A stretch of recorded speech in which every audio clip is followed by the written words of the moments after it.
Hello and welcome to a brand new episode of Judged by ThatDudeinBlue with me, David. This is the show where you guys send in your cars to me to this email and I give my opinion on them. This is all for fun, opinionated completely, and car builds are subjective at the end of the day, but for the most part, I'm tired of respecting all builds. Before we get started, I want to thank today's sponsor, Need for Speed No Limits. Need for Speed No Limits is this awesome mobile racing game, and it's a ton of fun. On Need for Speed No Limits, you can customize extreme rides and stock your garage with real-world cars that you've always wanted, from manufacturers such as Bugatti, Lamborghini, McLaren, Pagani, Koenigsegg, Hennessy, and more, giving you over 2.5 million custom combinations for you to play with. Need for Speed No Limits has an incredibly user-friendly control scheme for your phone. It's easy to use, it's not clunky at all, and it's actually really fun to drive using your mobile device. You can race to win by steering into the streets of Black Ridge, accelerate over jumps and around debris, into traffic, against walls, and through high-speed nitro zones. You can burn rubber in over 1,000 challenging races. So make sure to go download Need for Speed No Limits on your iOS or Android device today and rule the underground as you race for dominance in the first white knuckle edition of Need for Speed made just for mobile. Wow. Like, there's just something about a really well done Civic. Even though the side fenders are like, from this perspective, look like they're kind of tacked on, but you need it for the bigger meets, so I completely understand. But the engine bay is really incredible. I mean, I absolutely love the K-swap, the turbo setups. K-swaps with turbos have such a presence to them because the turbo is so in your face. A lot of the times with a B-series setup, you have kind of a ram horn setup on it, and it's kind of tucked beneath it, but some people do kind of a top mount setup as well, but that looks absolutely beautiful. Definitely 500 wheel horsepower. What an interior. I mean, like, the gauge clusters are not overbearing. I love the race pack. I don't know if it is a race pack branded race pack, but I love the gauges, telling you exactly what you need, easy to understand. You got the switch panel to go full race car. I really like it. I think the car is really well done with all the aerodynamics and everything, but the K-swap is the real highlight for sure because it's just such a powerhouse. Sup, David? I showed you this car when it was front wheel drive about 5 years ago in Tampa, and I always told James I would finish the rear wheel drive swap in time to have you drive it, but didn't get it done. Okay, so some context. In 2015, I did an insane amount of filming. I did like 19 videos in 5 days down in Florida, especially around Tampa, and I drove this S15 from Virginia Beach to Florida, which I'm very glad I didn't get pulled over in because that would have been bad. But point of the matter is, it was a road trip, it was a great time, so it's cool to see something from that era. But now it's a Saab 9.5 with an LS2 GitRag 420G from an E39 M5, an S550 Mustang GT rear end with a Super 8.8, so an 8.8 rear end, excuse me. Inboard pushrod rear suspension, Dodge Brembo piston front brakes, Terminator XE. What the? A VSR 75mm turbo? Oh, it's like that. Dude, I saw this thing when it was like a car, a normal car. Now you see this thing and you're like, wow, I wouldn't want to mess with that guy. I love the hood exits. They're done really well with the heat wrap and they're cut very nice at the very end. The fabrication looks really good, actually.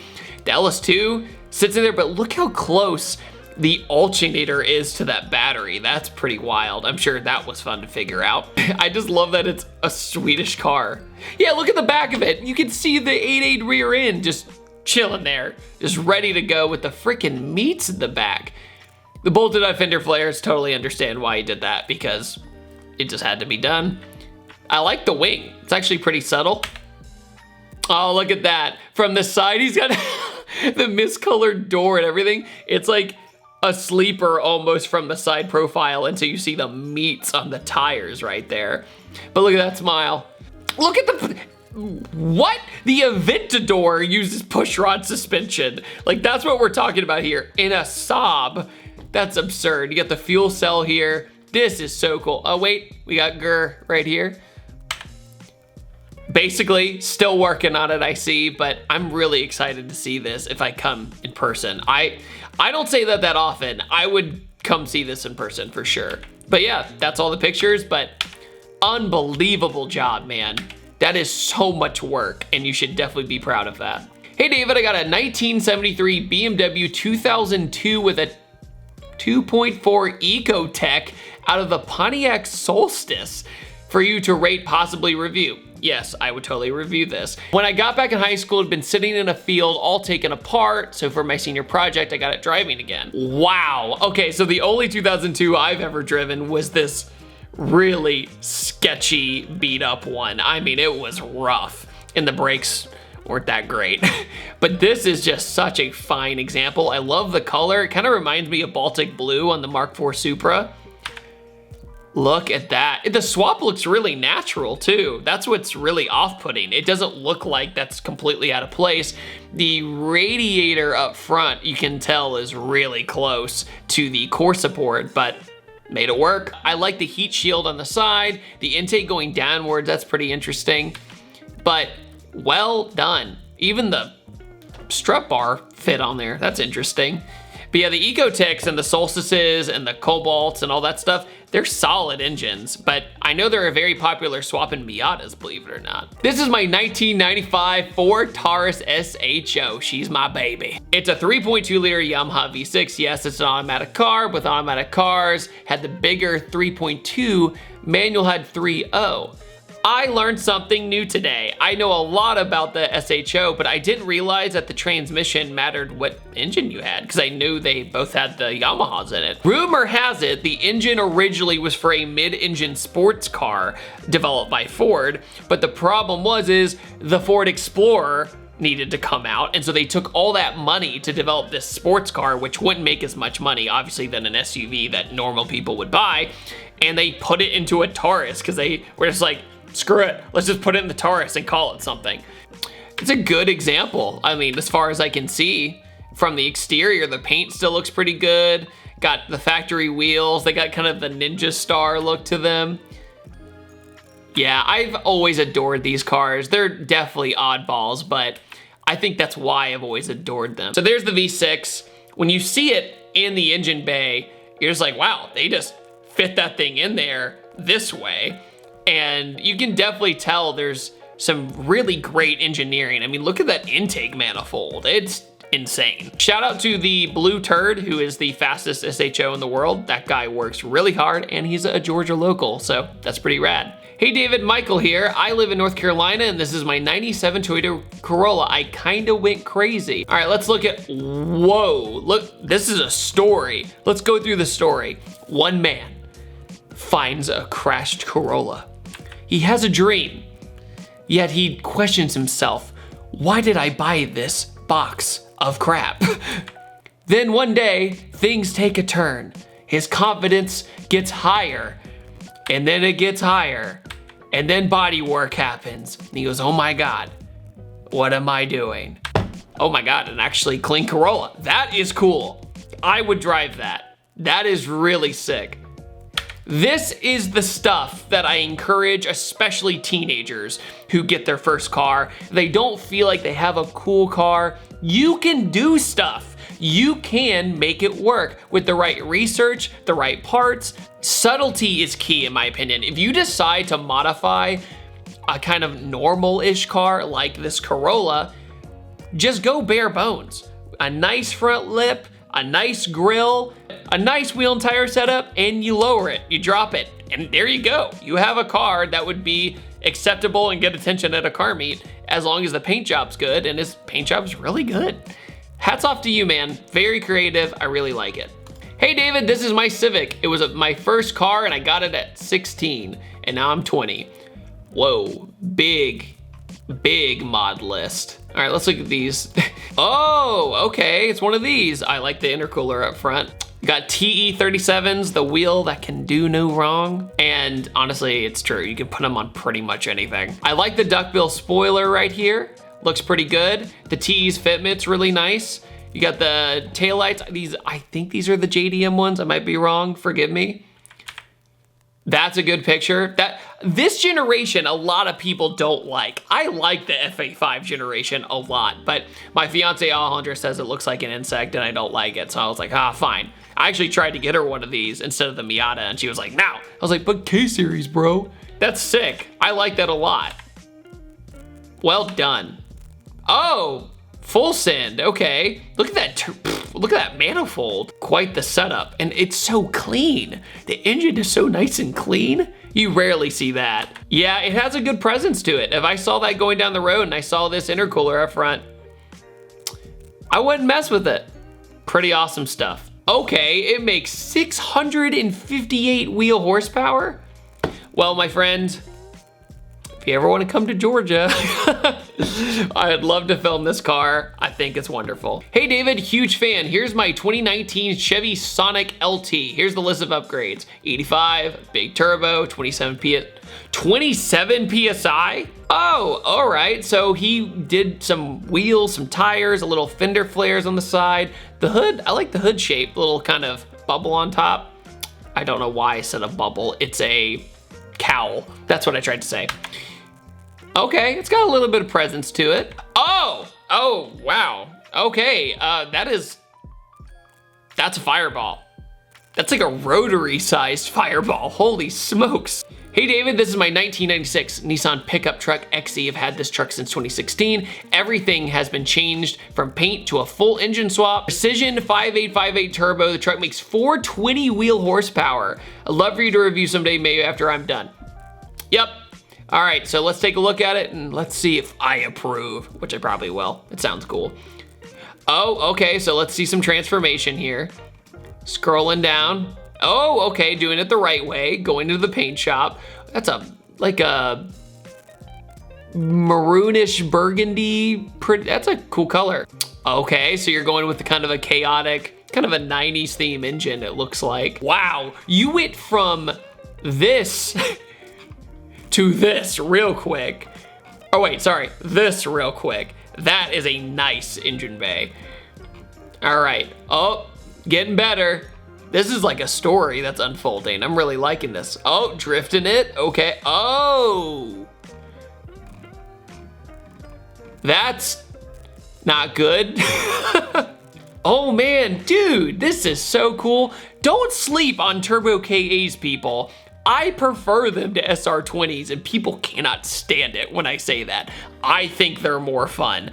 I think they have more torque, they have a better power band, they are truck engines, so let's embrace that in a truck. The turbo setup looks great. Wow, unbelievable work. Hit me up if you're ever in Georgia, if you want to come to Georgia. Hey David, huge fan of your channel. I live down under. This is my 2000 Toyota Helix Workmate. Currently a stock engine with a Garrett GTX 30-71 bolted onto it. It makes around 270 horsepower at 10 PSI. When this engine blows, I'm going to drop a 1J into it. All right, let's look at it. Whoa, okay, that's kind of cool. You know what's funny though? If you pop the hood of this thing, side note, paint job looks good, I like it. But if you pop the hood of this thing, if I saw this at a meet, seeing the big turbo on it, my gut feeling would be, whoa, that thing's gotta be making lots of power, but it's only making 270, but it's what you're working with, of course. But no, the interior looks good, little subtle pillar pod right there. And, oh, are you camouflaged now? I can't see you anymore. How's it going? Here are some photos of my 1999 Subaru Impreza L with the pretty extensive list of modifications. I don't have any bay pictures on my computer, but the car is swapped with a JDM 02 WRX motor. Okay. Oh, wow. You know, 3-spoke wheels. I've always split on them. Every time I see them, I either love them or I hate them, mostly because I think of the SN95 Mustang 3-spokes that were absolutely garbage hideous. But these, I think they work with the body lines of the car. It has that nice slopey feel, and you have this rigid, aggressive 3-spoke. And I love the inner barrel. I like the deep dish kind of vibe you get from it. The front of it looks really nice. I like the aggressive front. And you don't see a lot of people messing with this year of the Subaru Impreza because it's just unorthodox. You see a lot of people do the RSTI, you know, like the RS in the sedan version, but not the hatchback. And see your fitment in the rear and fitment in the front. Good wheel setup. Even your calipers are a different color. I know brake calipers don't add horsepower, but it looks really nice and the contrast is really great. But no, one of my favorite builds today. I really like it. I love this kind of stuff where people take platforms that aren't as common. Judge my Jap rat death trap. That's what the subject line is. Okay. Yeah, I don't know if I want to be picked up in this Uber. Oh, okay. What is this? What is going on? Is that supposed to be an oil cooler? That doesn't look efficient whatsoever. What's with all... Why do you have a Cadillac emblem here? Why do you... I understand the rat rod thing, but wow, you went full send. Is it actually dangerous? Because that doesn't look comfortable whatsoever. But yet this picture looks kind of cool. It's like this industrial complex. But yeah, what really gets you is like the holes in the bumper, the kind of comic strips or sticker bombs in each hole of the hood. And dang is right. That's how I feel about this car. Dang, I don't know how to feel if I was in passenger seat. Yeah, the suede steering wheel is starting to fall apart. That's the only bad thing about suede, honestly. Wait, is that like carpet on your dash? And what's with the raccoon tail? Is Davy Crockett in the house? And the Hello Kitty? There's so much going on. Hey David, this is my 1992 Lancer Evolution GSR. I bought it from an importer in 2017. It's the first legal Evo 1 in the US. Wow, I love like the rally art mud flaps and how original it is. 3-post swing, love that for their old rally cars. The exhaust at that angle. Oh man, that's a good looking car. Like the intercoolers on the Evos, when they just fill up the whole front, it just screams like 90s and tuner car, and you just can hear the blow-off valve at this picture. Oh, I love OZ wheels. I love what they represent, and I love the brand. I always love their simplicity too. They're lightweight and they're simple. Brembo brakes, dude, you did good. You did good. The white with that color, man. Hard to find a good Evo nowadays, but you did good. Look at how is this an imported car? A lot of the times the imported cars are just absolute disasters underneath the hood. Trust me, I've seen them, especially when you put them on lifts and you're like, wow, yeah, this one across the ocean.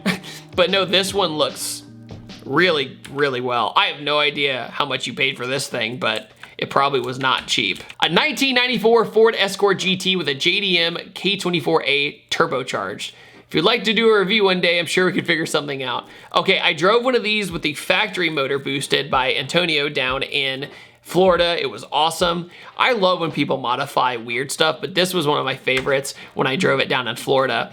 But this, the K24 in this is so wild. I mean, look at the, I'm pointing like you can see. Look at the turbo setup right here, how close it is to the firewall. That has to get hot. But yeah, the hood exit, everything, very incredible stuff. Very innovative. I'm curious about your drivetrain setup, like your axle setup and all that, and how you made this all work geometry-wise. But definitely my favorite sleeper of today, on today's show. All right, guys, thank you so much for watching this video. I had an amazing time. What did you guys think about today's cars? What did you guys think about today's cars, and which one was your favorite? Put it down in the comment section below. And on that note, I upload on Tuesdays, Thursdays, and Sundays, and I will see you guys next time, and take it easy. Have a wonderful day. Goodbye. If you guys like these videos and want to support my channel, make sure to head over to PattersonCarCare.com. It is my original formula detail brand that makes life so easy washing your car. Everything from cleaning your wheels in just around a minute, or any other product that is just as easy to use. Thank you guys so much for watching this video. I upload every Tuesday, Thursday, or Sundays, and I will see you guys next time. Take it easy.